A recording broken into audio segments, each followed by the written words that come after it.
जय माता दी मित्रों। महाशिवरात्रि आखिरकार कब है, बड़ी कंफ्यूजन है। कहीं लिखा है 15 फरवरी की, कहीं लिखा है 16 फरवरी की। पंचांग के अनुसार आपसे डिटेल में चर्चा करेंगे। आपको मैं बताऊंगा कि महाशिवरात्रि कब है। कब महाशिवरात्रि में शिव जी की पूजा का शुभ मुहूर्त क्या है और चारों पहर की पूजा किस प्रकार करनी चाहिए, किन किन को चारों पहर की पूजा करनी चाहिए, किस उद्देश्य से किस पहर में आप पूजा कर सकते हैं, इसके बारे में डिटेल में आपको बताएंगे। किताबों में कहीं नहीं लिखा है, मैं आपको बताऊंगा। साथ ही साथ सरल पूजा विधि क्या है और महाशिवरात्रि में आप और हम भगवान भोलेनाथ की पूजा तो करते हैं, लेकिन 3 चीज़ें ऐसी है जो भूल के भी आपको भोलेनाथ को नहीं चढ़ानी है, गलती नहीं करनी, नहीं तो पूजा खंडित हो जाएगी। इस बारे में भी इस कार्यक्रम में डिटेल में चर्चा करेंगे। सबसे पहले कर्पूर गौरम करुणावतारम संसार सारम भुजगेंद्रहारम सदा वसंतम हृदयारविंदे भवम भवानी सहितम नमामि। यानी कि जिस भगवान का स्वरूप कपूर की तरह सफ़ेद है, जो बिल्कुल कपूर की तरह जिसकी लालिमा चमकती है और जो संसार का सार है, कहा जाता है मित्रों, खाक का पुतला बनाया खाक की तस्वीर है, खाक में मिट जाएगा खाक दामन गिर है। यानी कि मृत्यु के देवता हैं जो जिनके कंठ में सांप लटकते हैं, जो नीलकंठ है, यानी कि जो संसार को बचाने के लिए, संसार की चिंता उनके हृदय में रहती है, उनको बचाने के लिए जो नीलकंठ हुए और कहीं ना कहीं जिनको कहते हैं ना भवानी पति, यानी कि जो पार्वती और शिव दोनों में डूबे रहते हैं, एक दूसरे में डूबे रहते हैं, ऐसे भगवान शिव को मेरा और आपका नमन। चलिए अब हम चर्चा करते हैं महाशिवरात्रि के बारे में। तो महाशिवरात्रि फाल्गुन मास में कृष्ण पक्ष चतुर्दशी तिथि को मनाई जाती है और कहा जाता है कि इस दिन शिव और पार्वती की शादी हुई थी और पुराणों के अंदर ये भी लिखा है कि शिव शक्ति का मिलन हुआ था, इसलिए महाशिवरात्रि मनाई जाती है। कुछ वैज्ञानिक कारण भी है, कुछ वैज्ञानिक कारण ये भी बोलते हैं कि उस दिन जो भी ब्रह्मांड में जीव उत्पन्न हैं या जो पृथ्वी के अंदर, इस धरा के अंदर जीव की उत्पन्न हुए हैं, उनकी जो शक्तियां हैं वो ऊपर की ओर चलती है, इसलिए महाशिवरात्रि का दिन मनाया जाता है। साथ ही साथ ज्योतिष के अनुसार, ज्योतिष में चंद्रमा मनसो जाता, जो चंद्रमा होता है वो मन का कारक होता है और मन हमेशा चंचल होता है।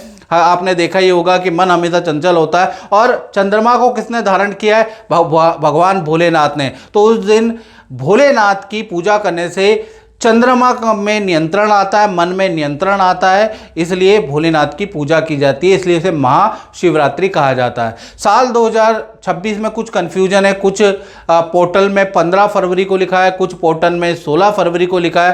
हर साल हर बार ये कन्फ्यूजन आ जाती है, आप चिंता ना करें, इसमें हम आपको बताएंगे। देखिएगा, सबसे पहले हमें देखना होगा चतुर्दशी तिथि जिस दिन महाशिवरात्रि मनाई जाती है वो कब है। तो चतुर्दशी तिथि की शुरुआत होती है 15 फरवरी 2026 में शाम को 5:04 पे और चतुर्दशी तिथि समाप्त जो होती है वो 16 फरवरी शाम को 5:34 में, क्योंकि यह चतुर्दशी तिथि को मनाई जाती है। तो और ये इसमें उदया व्यापनी वाला जो मत है वो नहीं लगेगा, क्योंकि सूर्योदय का त्यौहार नहीं है। महाशिवरात्रि में रात्रि की पूजा की जाती है। आप जानते हैं कि रात को जगना पड़ता है, रात को हम पूजा करते हैं। तो रात्रि पर्व के अनुसार 15 फरवरी 2026 को ही जो महाशिवरात्रि वो मनाई जाएगी, याद रखिएगा, क्योंकि ये रात्रि का पर्व है। इसमें उदयकालीन तिथि का मत नहीं लिया जाएगा, ये दिन में त्यौहार नहीं मनाया जाता है, या दिन में हम व्रत तो रख सकते हैं लेकिन पूजा और रात्रि का जागरण ही होगा। तो उसके लिए 15 तारीख ही बेस्ट है।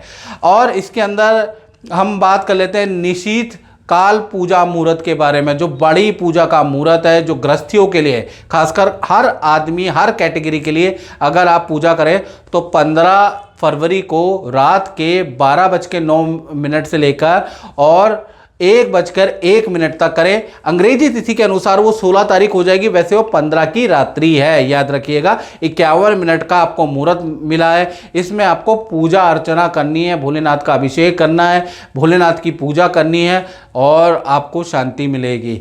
और साथ ही साथ व्रत का पालन कब होगा, यानी व्रत आप कब तोड़ेंगे, तो आपको 16 फरवरी को पूरी रात्रि भर आपको व्रत रखना है और 16 फरवरी को प्रातः 7 बजे से लेकर शाम को 3:34 तक अपनी सामर्थ्य अनुसार आप व्रत का पालन कर सकते हैं। जो लोग बीपी के मरीज है, शुगर के मरीज है, ज़्यादा लंबे समय तक व्रत नहीं रख सकते, तो वो 7 बजे के बाद कभी भी तोड़ सकते हैं। और जो रख सकते हैं तो वो शाम को 3:34 तक रखें।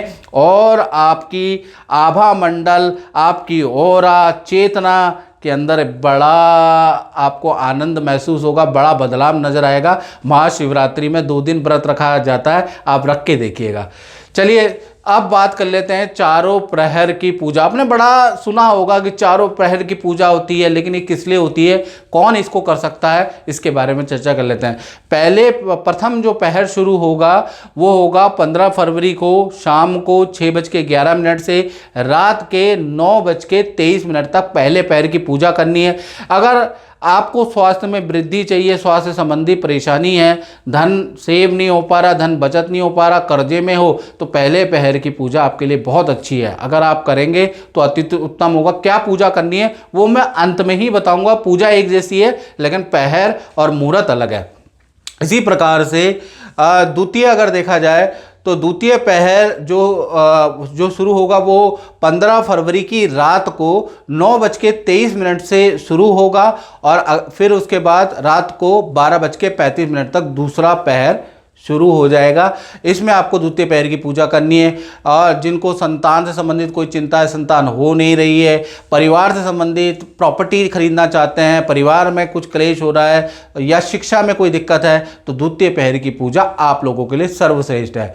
तृतीय प्रहर की पूजा के बारे में बात करें तो करियर और शादी में कुछ रुकावटें हैं, करियर में अच्छी ग्रोथ नहीं हो रही, तो 16 फरवरी को रात के 12:35 से लेकर 3:47 तक आप तृतीय प्रहर की पूजा करिएगा।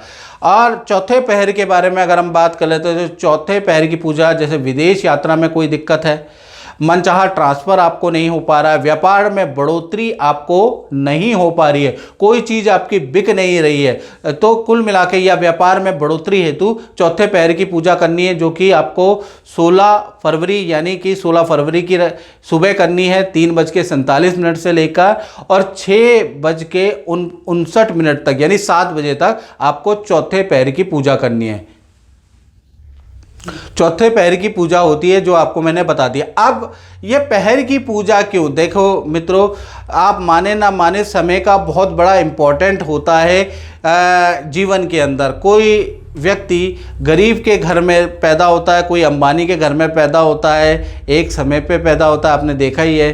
तो समय समय की बात है, ग्रह नक्षत्र की बात है, तो स्थितियाँ होती है। मेहनत ये भी करता है, मेहनत वो भी करता है, कुछ राज भोगता है, कुछ नहीं भोगता।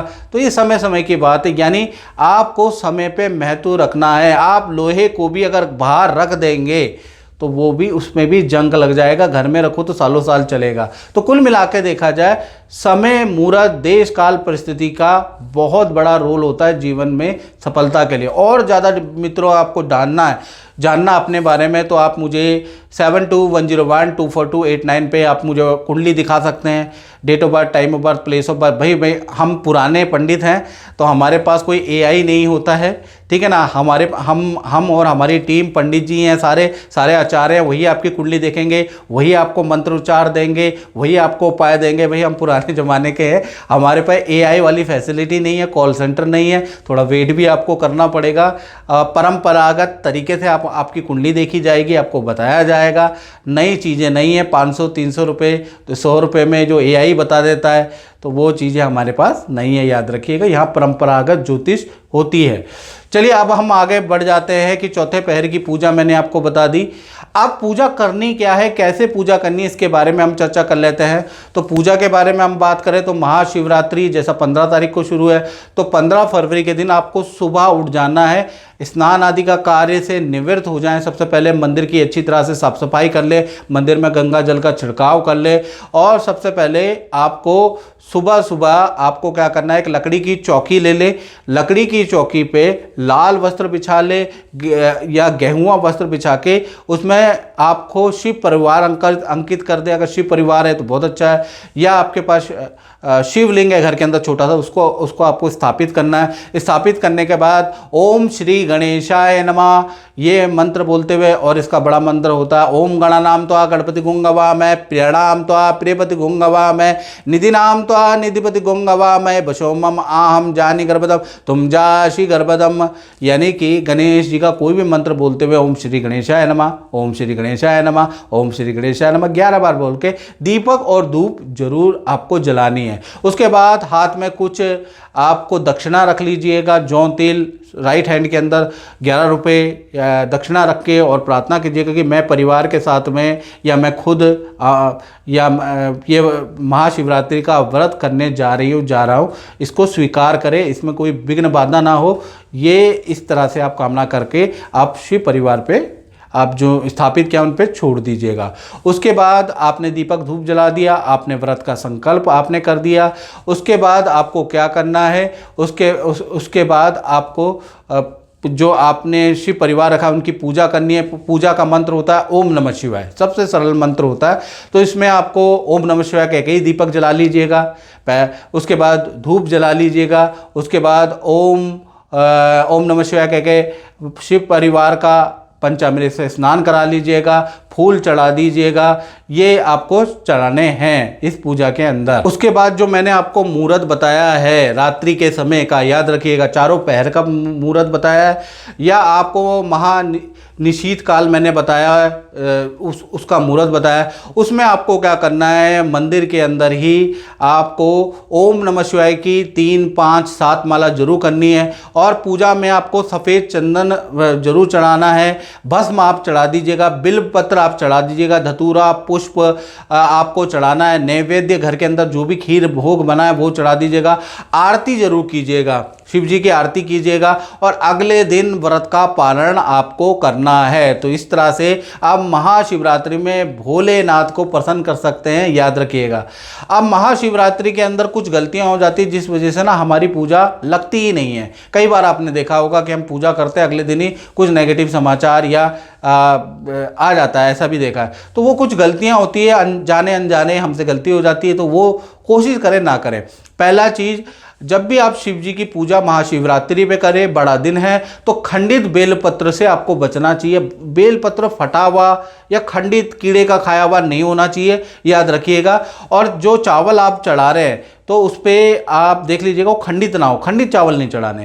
साथ ही साथ शिवलिंग पे कदम्ब, केतकी और तुलसी चढ़ाना वर्जित होता है, तो इसका विशेष ध्यान रखिएगा। जो शहर में रह रहे हैं पूछ के लाइएगा फूल ये किस किस के हैं, नहीं तो पता चला कहीं केतकी के चढ़ा दें, कदम्ब के चढ़ा दिए, या आपने तुलसी चढ़ा दी तो पूजा आपकी खंडित हो गई।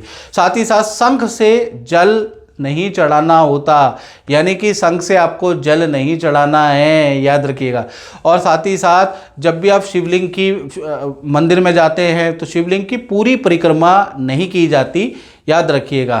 तो ये थोड़ा सा आपको ध्यान देना है इन छोटी मोटी बातों का, तो आपकी पूजा खंडित नहीं होगी। तो मित्रों, इस कार्यक्रम में इतना ही, मुझे दीजिए इजाज़त। जय माता दी।